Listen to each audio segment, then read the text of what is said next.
होली की आत्मा। बचपन से शहर में रहने वाला मनोज इस साल होली की छुट्टियों में अपने गांव दुर्गापुर वापस आता है, जहां उसे देख पूरा गांव खुशी से झूम उठता है। जब गया था तब इतना सा था और अब देखो कितना बड़ा हो गया है। हाँ सरपंच जी, जब मैं गया था तब आप भी बहुत जवान थे और अब देखो कितने बूढ़े हो गए हैं आप। चलो चलो, बढ़िया है। बच्चा घर वापस आ गया। इसी खुशी में आज रात पार्टी होगी। क्या बात है, गांव में भी पार्टियां होने लगी। वैसे अगर पार्टी की बात है तो आज क्यों सीधा होली पार्टी करते हैं। होली पार्टी की बात सुन चहल पहल में अचानक सन्नाटा छा जाता है, जिसे देख मनोज को कुछ अजीब लगता है, लेकिन तभी सरपंच बात पलट देता है। अब बहुत देर हो गई, चलो सब अपने घर चलो, पार्टी के बारे में कल सोचेंगे। मनोज भी मम्मी पापा के साथ घर आ जाता है, पर होली पार्टी और उस पर पूरे गांव की खामोशी वाली बात अभी तक उसके जहन से निकलती नहीं। पापा, होली पार्टी की बात पर सब चुप क्यों हो गए थे। अरे होगी उनकी कोई अपनी बात। मुझे गांव की पंचायत ही थोड़ी पता है। थक गया हूँ, चलो सो जाते हैं, कल बात करते हैं। पापा की बात मानते हुए मनोज भी सोने चला जाता है। आज तो छुपा लिया, लेकिन हफ्ते बाद जब होली का दिन आएगा तब इसे कैसे रोकोगे। अगली सुबह सूरज के साथ ही मनोज भी गांव घूमने निकल जाता है, जिस पर रास्ते में उसे अपनी ही उम्र के कुछ लड़के भी मिलते हैं, जिनसे दोस्ती कर अब वो उनके साथ घूमने लगता है। इसी तरह कुछ दिन बीत जाते हैं और होली नजदीक आने लगती है। दोस्तों, होली में 4 दिन ही बचे हैं, पर गांव में उसकी कोई तैयारियां क्यों नहीं दिख रही।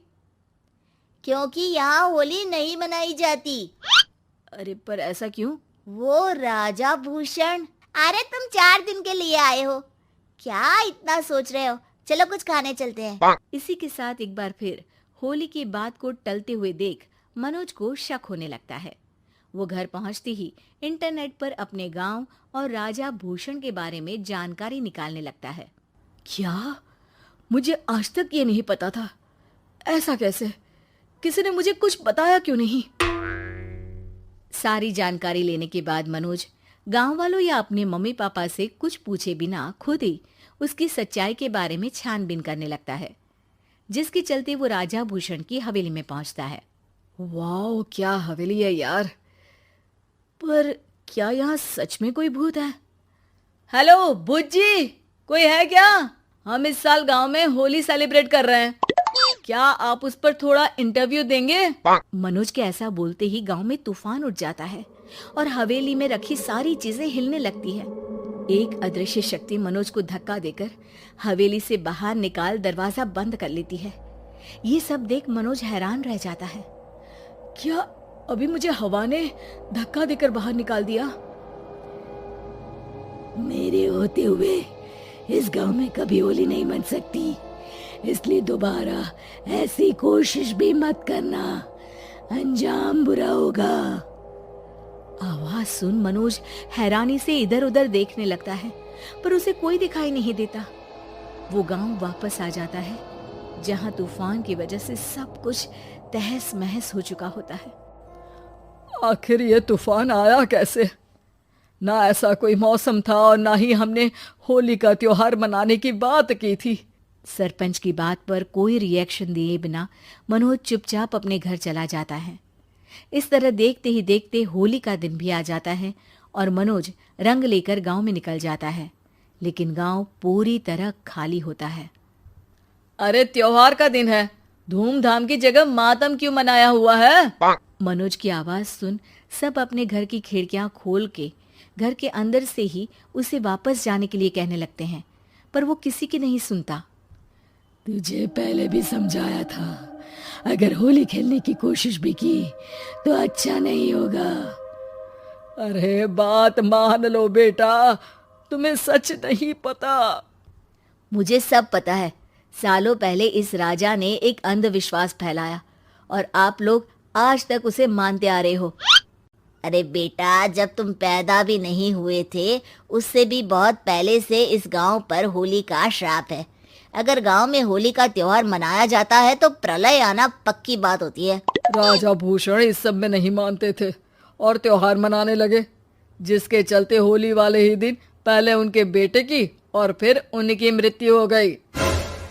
तभी से गांव की रक्षा के लिए उनकी आत्मा उस हवेली में रह रही है। सबकी बातें सुन मनोज उलझन में पड़ जाता है।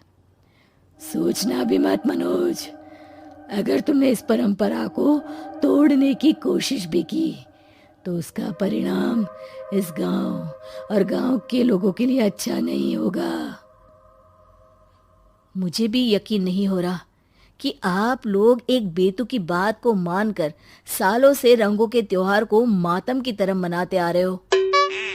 मनोज किसी की कोई बात ना मानते हुए पूरे गांव में रंग बिखेर देता है, जिसके तुरंत बाद वहां तूफान के साथ बिजलियां गरजने लगती है।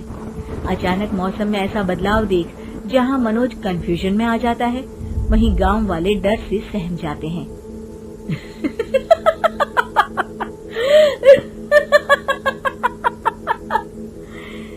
इस लड़के ने हमारे जैसे सिर्फ अपने स्वार्थ के लिए नहीं बल्कि पूरे गांव की खुशियों के लिए यहाँ होली मनाई है, जिस वजह से अब इस गांव पर होली का श्राप टूटता है। ऐसा बोलकर राजा का भूत वहां से गायब हो जाता है, जिसके बाद गांव के लोग धूमधाम से होली मनाते हैं। खुशियों के रंग गांव में बिखरे ही होते हैं कि अगली सुबह अचानक मनोज कहीं गायब हो जाता है और एक बार फिर गांव में होली का नया राज शुरू हो जाता है।